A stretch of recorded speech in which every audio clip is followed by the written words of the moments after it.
What's going on, guys? It's Jimmy here. Welcome to our daily show where we cover everything going on here in our country that you need to know about on a daily basis, including money, investing, the stock market, the fourth stimulus package update, and stimulus check update. If you haven't subscribed to our YouTube channel yet, make sure to click the subscribe button down below. It's completely free to do so. New videos come out here every day at 10 a.m., 3 p.m., and 8 p.m. Eastern Standard Time. Also, thanks for hitting the like button for us down below. The government has announced free baby formula for millions of Americans as the shortage has continued here. Are you eligible, or does anybody you know may be eligible here? What do you think, baby Snowy? We may have to get you some baby formula. What do you think? No talking today? There you go. I know, you're so talkative. Why are you so talkative?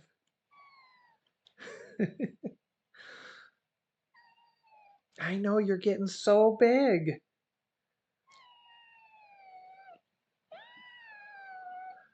Okay.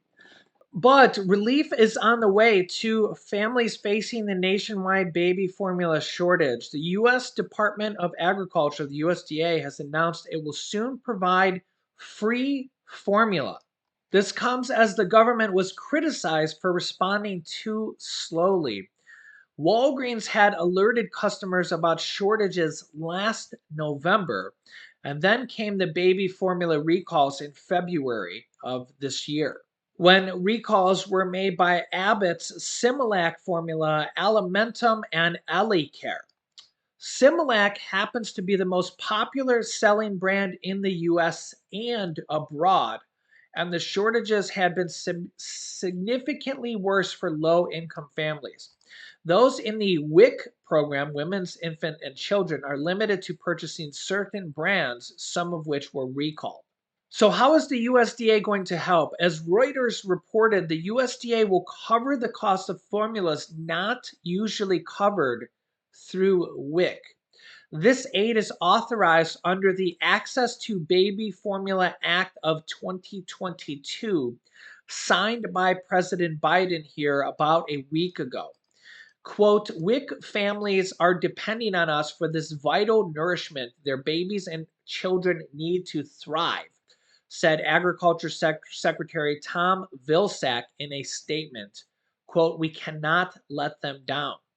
In addition, Abbott Laboratories has said it will honor its rebates even if shoppers purchase competing formulas. The WIC program serves low income women and infants who are at nutritional risk. It is the third largest food assistance program in the country, serves around 6.2 million participants per month in 2020, including almost half of infants born in the United States. Wow. The federal program costs almost $5 billion each year. The USDA reports that infants on WIC consume around 56% of the nation's formula. Indiana Governor Holcomb says he is preparing an inflation relief plan to try to give more money back to their people. They have already passed a $125 per person. As you can see here, married couples would get $250 for married filing jointly couples. You may have already received this, but apparently they may want to send more money back to their residents. Governor Eric Holcomb says he's in talk with legislative leaders about offering Hoosiers, quote, inflation relief. Earlier this week, Holcomb said he expects to present a plan to lawmakers in early June after he reviews the state's May revenue report. He says that plan won't include suspending Indiana's 56 cents gas tax, a proposal pushed by Senate or State House Democrats. I also don't want to give relief to people who are passing through. I want to make sure any relief goes to Hoosiers themselves that are feeling the pain. And there are some direct ways we can do that. Republican legislative leaders echoed those concerns this week, but are staying mum on what their relief plan looks like. If we were to consider gas tax options, we could consider something along the lines of what we did with the automatic taxpayer refund, which was already, $125 per person, $250 per married couple. I just want to make sure it impacts all Hoosiers, including those who don't drive a lot. So there could be even more checks coming out here for people that live in the state of Indiana. The state of Oklahoma, Governor Stitt also demands tax relief, calling for a special session to give money back to the state of or to the people of Oklahoma. Oklahoma Governor Kevin Stitt is calling for a special session June 13th to provide citizens inflation relief in the form of grocery tax elimination and personal income tax deduction.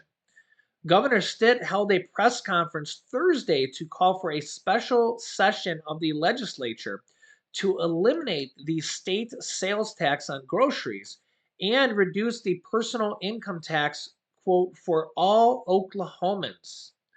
Oklahomans are paying skyrocketing prices to feed their families and need relief right now, not a check for a tank of gas that will come in December, said the governor. I respect the legislature's attempt to return money to the taxpayers, but the right policy is to provide a permanent income tax cut.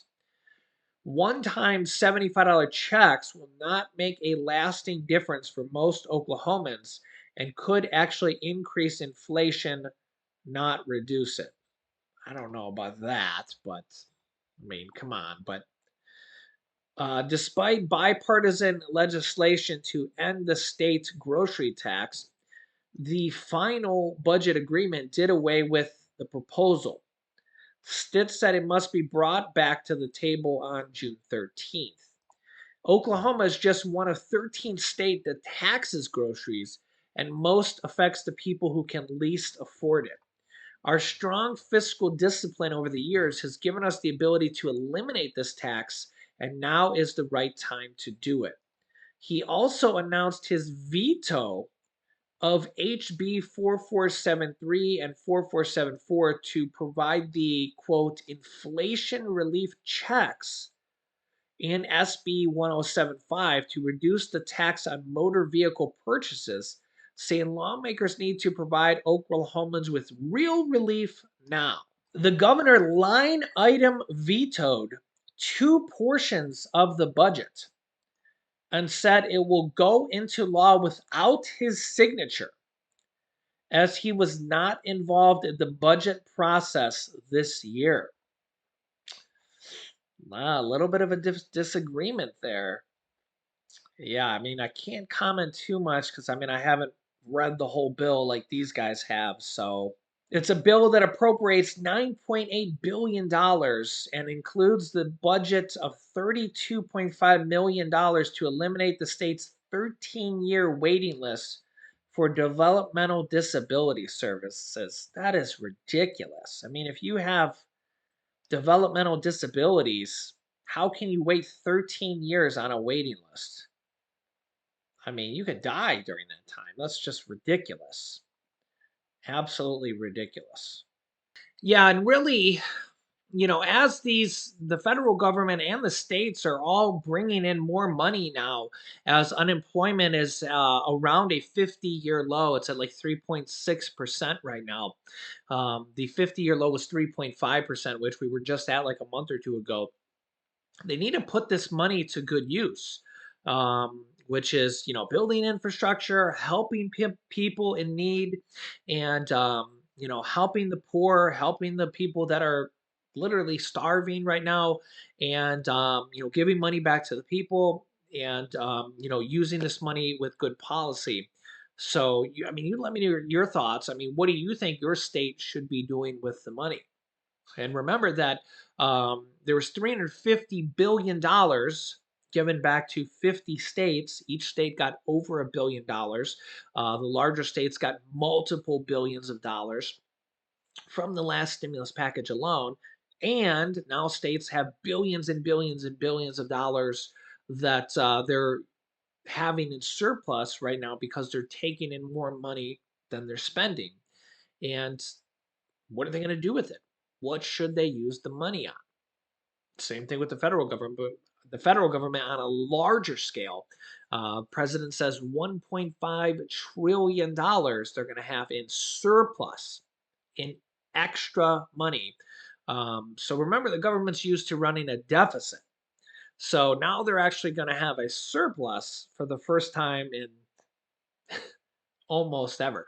There's been a few times in the past, like President Clinton, and there's been a very few times where they've had a balanced budget, and it didn't last for long. It didn't last for long. So yeah, the question there is, how long will this last? $1.5 trillion dollars would be a precedent. And really, it's not really anything that I could really give credit to Biden for. Remember, I'm not from either side, so it's just part of the recessionary trend and stuff here. So remember that inflation was really low when we were in the recession. You could kind of see this from gas prices. Gas prices were really low. Now inflation has really kind of picked up. It's gone crazy right now. Gas prices went back to normal and actually are much higher now. Um, and inflation and unemployment unemployment went back down because people went back to work. That has helped exacerbate inflation as well. Of course, we have the whole war exacerbating food and gas prices as well. But as unemployment has gone back down because people have gone back to work, that's helped speed up inflation as well. But it also has helped speed up revenues. Okay. So we've seen this also when the last major recession from 2008, 2009 was over as well. Inflation kicked in after that, okay, because it's kind of a normal thing. After a recession, you have inflation. It's just it's just kind of the way things most of the time happen. So after that recession, what happened? Inflation. Things tend to make up for the recessionary period. The issue we're going to potentially run into now is that inflation is so high that it's actually sending a lot of people, especially low income and fixed income people, are having such a hard time dealing with this way higher than normal inflation that we could actually send ourselves back into a type of recession again because of how high inflation is. So we've actually kind of overheated the economy, if that makes sense to you. We actually overheated it. So yeah, it actually got too hot. So it got too hot to the point where yeah, a lot of people went back to work. A lot of things have picked up, but if you think about like a stove, boiling water, it can actually get too hot and boil over. And this is kind of the case right now. Yeah, so now the kind of good thing is that a lot of states and the federal government, because things got hot, they have a lot of money to work with. But what are they going to do with the money? So we see a lot of states are already kind of putting some of this money to use. They're gonna honestly, they're gonna probably have a lot more money. Just like Indiana now is considering another package or check, okay?